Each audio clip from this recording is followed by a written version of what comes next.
We all remember when Jeremy Corbyn was slightly younger, he used to fight against the European Union and the whole European project. And people say that when you become older, you get wiser and you become more conservative minded.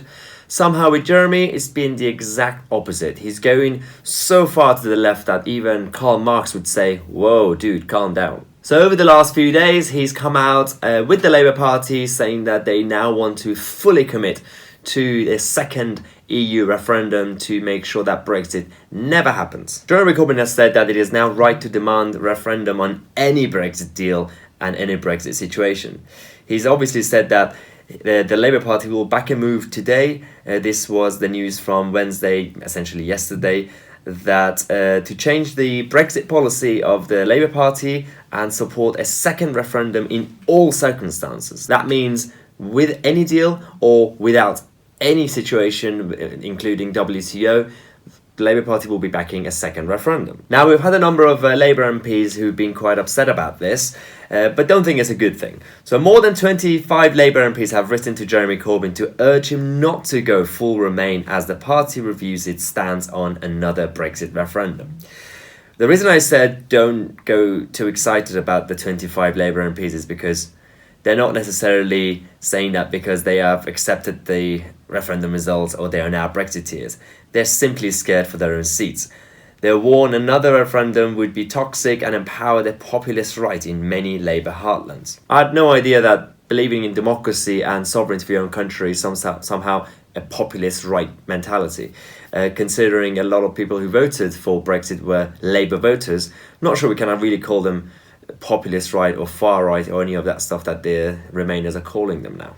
The Labour Party's series of U-turns since the 2016 EU referendum has been quite confusing, but it's also been quite fascinating. First, we had Jeremy Corbyn literally on the morning of the EU referendum when we had the results. He came out and said this.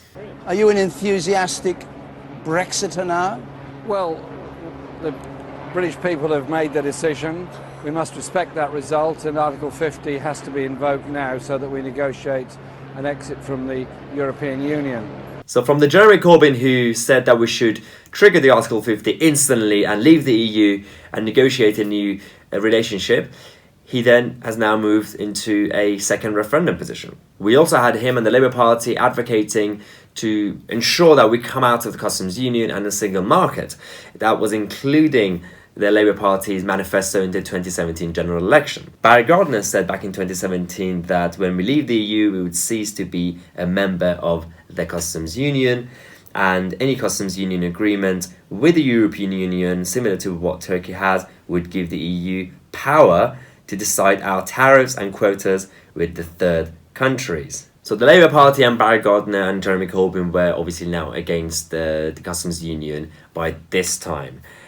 And then this happened. But actually, here is a country that would be very keen to see a customs union that is of the nature that we're trying to set out. But he doesn't agree with you on the single market, which is different. Well, you can put the two together if you like. But what I'm saying to you is today we've been talking about a customs union, and that's what Jeremy is going to be setting out with great clarity in his speech. Are you confused yet?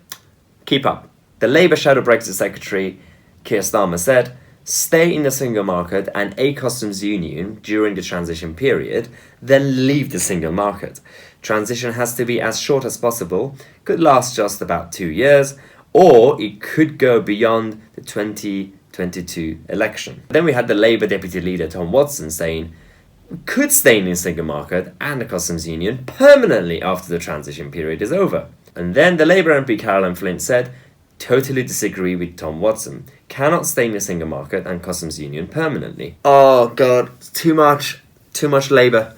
It's okay, because at least we had Jeremy Corbyn after the 2016 vote committing to end the free movement with the European Union, because he understood that one of the concerns that we had as Brexit voters was the whole free movement with the EU. But oh wait, no, we were wrong again, because Jeremy Corbyn made another U-turn on free movement.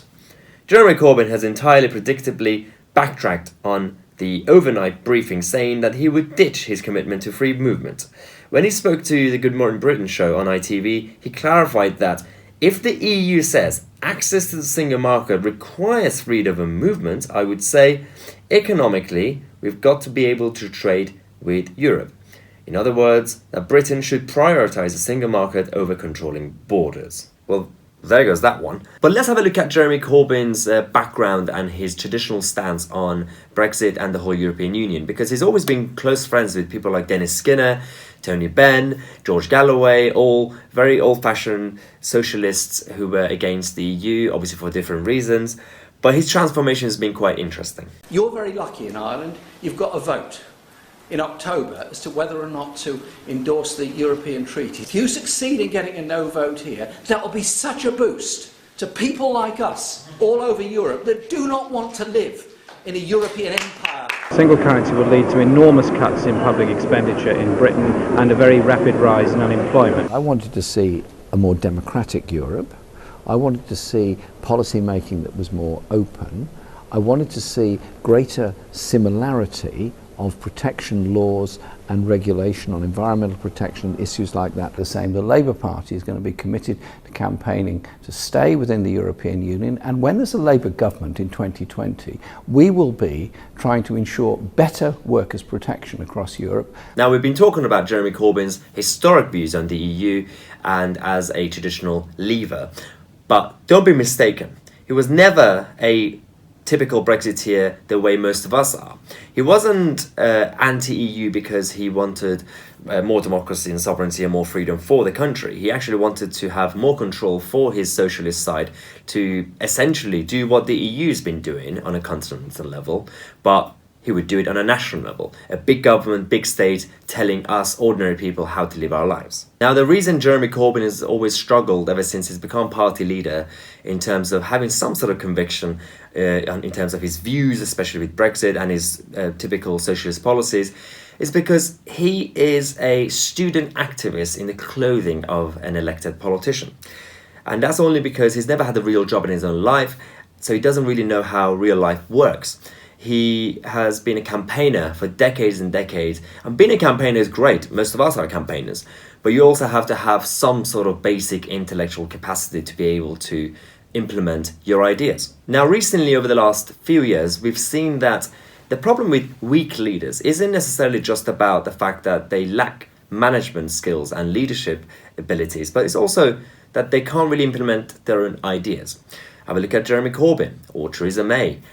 On the other hand, when you look at traditionally strong leaders, this is regardless of their policies, whether you're right-wing or left-wing, or regardless of some of the specific policies being good and bad, but generally, when we have strong leaders, it works. Ronald Reagan, Margaret Thatcher, and now look at America with President Trump. Now, America is in a much better state under Donald Trump, and this is despite his various policies, because I agree with some of his policies, I also disagree with some of them, but overall, when you have a strong leader who knows what to go for, and he knows how to communicate the message, and he knows how to manage the team, the country and the government will be in a more stable situation. Now, going back to the whole Labour Party and Jeremy Corbyn's chaotic situation with Brexit, I think it's been quite disgusting how Jeremy has not only betrayed Brexit voters, but also traditional Labour supporters. And my message to all Labour voters is that Labour is no longer your home. You need to find a new home. And at the moment in this country, on paper, there are only two parties technically that are committed to delivering Brexit. The Conservative Party, now that Theresa May is leaving, and the Brexit Party with Nigel Farage. Now, obviously, the Tories are still in power, so if they elect a proper leader and they could get Brexit sorted, then brilliant, a new home.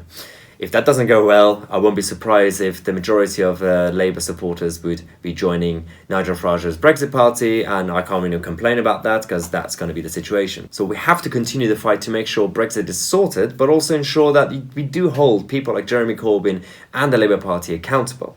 So if you want to support this channel, we do have the Cabinet Club. I'll put the link in the description. Feel free to check it out. You can join. You'll get a lot of benefits in return. Live Q&As, video chats, direct messaging, social meetups soon. And don't forget to subscribe and click on the notification bell. And I'll see you on Sunday at 8 p.m. live Q&A right here on YouTube. Bye.